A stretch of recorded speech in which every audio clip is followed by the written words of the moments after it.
Se por um lado as redes sociais parecem ter chegado para amplificar vozes cada vez mais plurais, elas também parecem servir de ferramentas para ataques, boicotes, cancelamentos. Qual seria a lógica da gente defender a liberdade de expressão se a gente não está disposto a ouvir?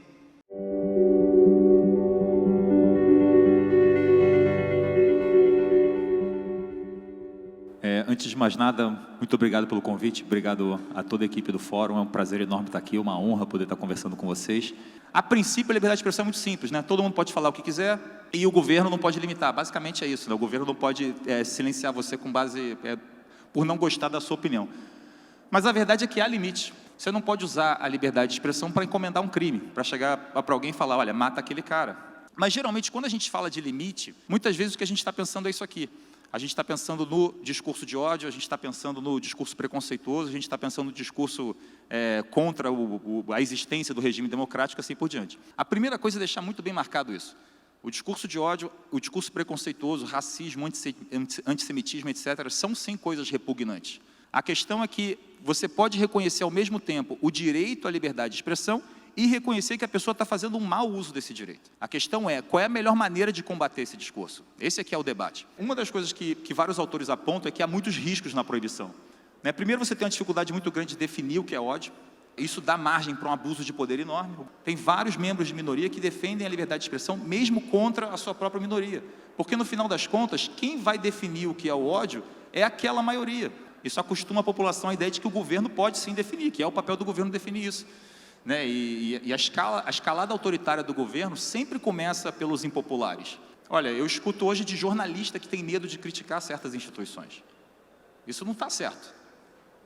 Você ter medo de criticar uma instituição numa democracia?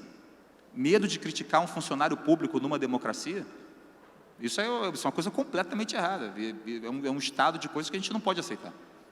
Se você analisar assim, vamos dizer, a conquista de poder de alguns grupos extremistas, eles não vencem só pelas ideias deles. Eles vencem também porque a democracia perde legitimidade. Ela demanda o tempo inteiro essa força moral que impele a gente a defender. Porque se a democracia, a gente sempre fala isso, né? A democracia precisa de uma sociedade civil forte. Precisa. E para que a gente tenha essa convicção, né? A democracia ela precisa cumprir essa sua promessa de liberdade. Não funciona bem se um lado do debate acha que o debate está enviesado para proteger o outro lado. As pessoas começam a pensar, peraí, estou achando que essa democracia está favorecendo um lado, ela não está mais aberta para mim.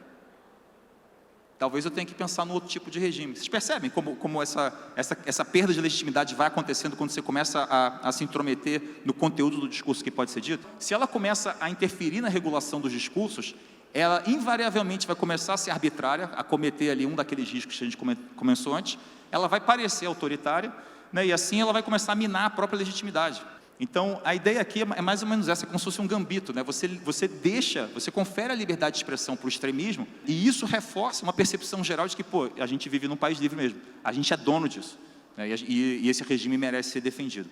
Eu acho que não há outra forma de a gente resgatar essa premissa fundamental, né? Que é essa confiança na sociedade e na liberdade das pessoas de poderem acessar a informação que elas quiserem, de lerem, pensarem e dizerem o que quiserem. Boa tarde, senhoras e senhores. Nós vamos falar do inquérito das fake news. Nós vamos falar daquilo que o STF tem violado todos os dias, de maneira clara, absurda, inconstitucional, ilegal, canalha até. Cuidado, né? Não pode falar demais, com relação ao que acontece naquele processo. O artigo 5º da Constituição vai ser muito claro e vai dizer que é livre a expressão da atividade intelectual, artística, científica e de comunicação, independentemente de censura ou licença. É importante ser dito que a vida e a liberdade e a propriedade, devido ao processo legal, e claro, a liberdade de expressão, essas são as instituições. É muito comum a gente dizer o seguinte: Rodrigo, que absurdo, você está criticando a instituição STF. O STF é um órgão. O executivo é um órgão, o legislativo é um órgão.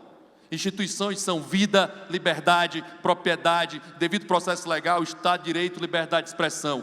Todo mundo lembra dessa reportagem, foi em 2019. Esse maldito inquérito foi criado em 2019 para criticar o membro de poder. Algo que a imprensa livre tem obrigação de fazer. E esse senhor, para se defender, ele cria uma ideia muito clara de fake news. Aí eles interpretaram o seguinte: qualquer coisa que se falar contra o ministro do STF, da Suprema Corte, pode ser aberto inquérito. Foi isso que foi dito nesse momento. O inquérito foi aberto de ofício, sem qualquer participação do Ministério Público. E mais, há uma coisa muito interessante na ideia do direito brasileiro, que você não sabe quem será o juiz que vai ser responsável pelo seu caso. Só o Toffoli teve uma vantagem imensa para dizer: eu quero o meu amigo.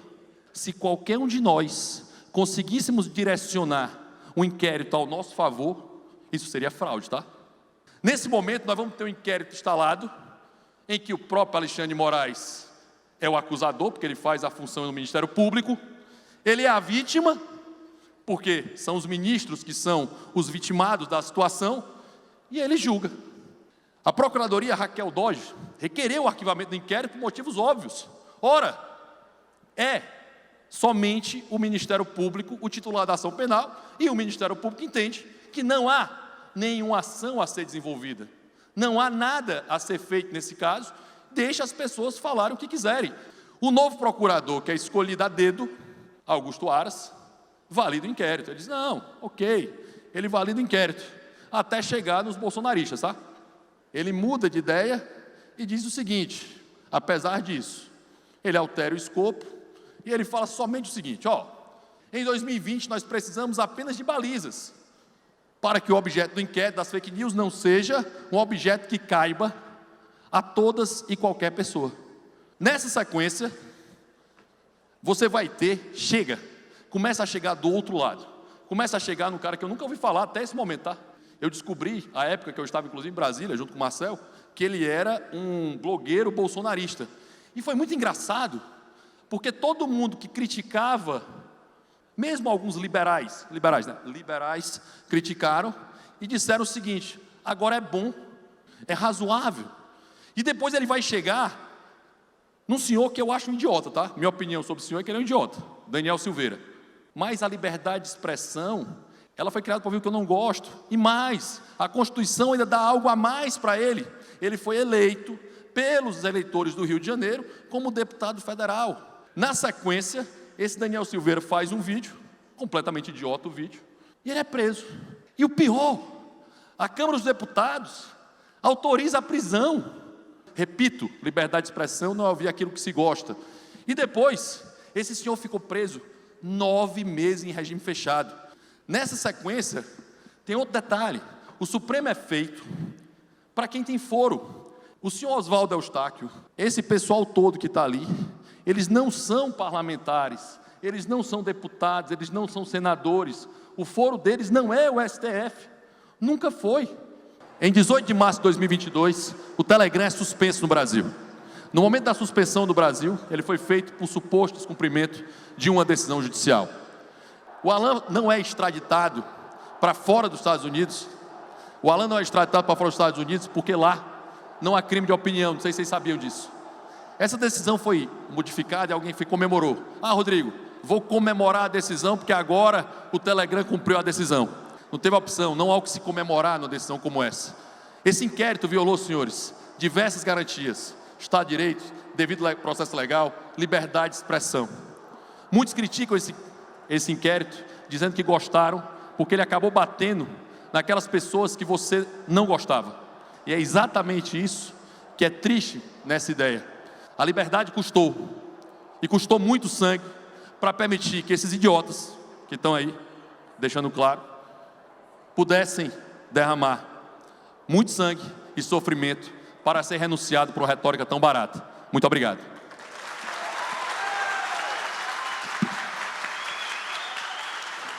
E o mais interessante é que eu preparei essa palestra exatamente sobre o projeto epistemológico da esquerda. Para liberais, existe uma certa ética de aperfeiçoamento implícita, tá? Em uma sociedade liberal, em uma sociedade aberta, que parte principalmente da valorização de que a gente pode conhecer verdadeiramente. E principalmente reconhecer também que a gente pode falhar, que a gente pode mentir, por exemplo, que a gente pode estar errado, o que provavelmente as pessoas que estão fora daqui absolutamente não pensam sobre isso, absolutamente não passam pela cabeça delas que elas podem estar erradas, absolutamente não passa pela cabeça dela que elas precisam ouvir o outro, absolutamente não passa pela cabeça delas que o espaço público realmente precisa ser plural e que realmente a gente, a partir da discussão racional, possa acessar a verdade. Mas esse é um fundamento da sociedade liberal, esse é um fundamento dos liberais. Eles concordam em 3 fundamentos. Primeiro, a verdade existe. Segundo, a verdade pode ser conhecida objetivamente. Terceiro, a verdade pode ser conhecida pela razão. E a razão nos une como uma condição humana, pois todos nós podemos igualmente, independente de raça, de gênero, de lugar de fala, nós podemos conhecer a verdade.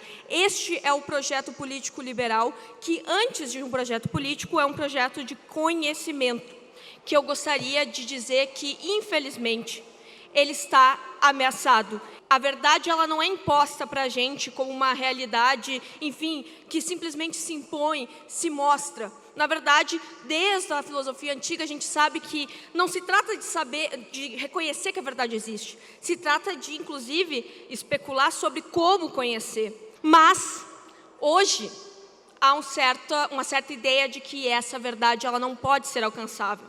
Não só pelo relativismo, mas principalmente por algo pior do que, inclusive, o relativismo. O pressuposto que vem, sim, de um projeto antiliberal, antimoderno, marxista, e que tem desdobramentos de que entre o sujeito e a realidade existe apenas algo, a ideologia. Materialmente, historicamente estabelecido por um sujeito interessado. Logo, neste contexto, a partir desse pressuposto, a liberdade de expressão ela não faz mais sentido, porque simplesmente a expressão não é sobre a busca da verdade, a expressão se torna uma arma política. Não se trata mais de conhecer, se trata simplesmente de fazer um se calar e eu poder falar, eu conseguir reconhecer o que é ideologicamente compatível e o que não é.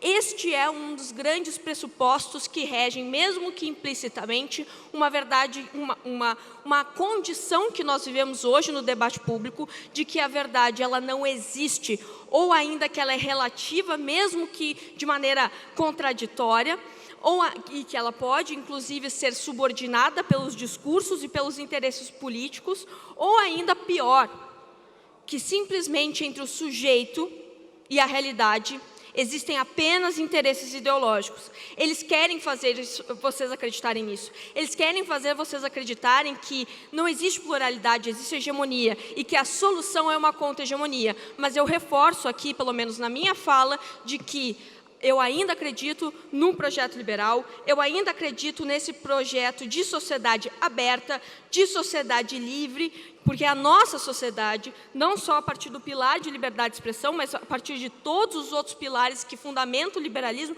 e a democracia, que não são tão simples, não são orgânicos, não são naturais, essa sociedade está disposta a conhecer e a se corrigir de maneira perpétua. Obrigada.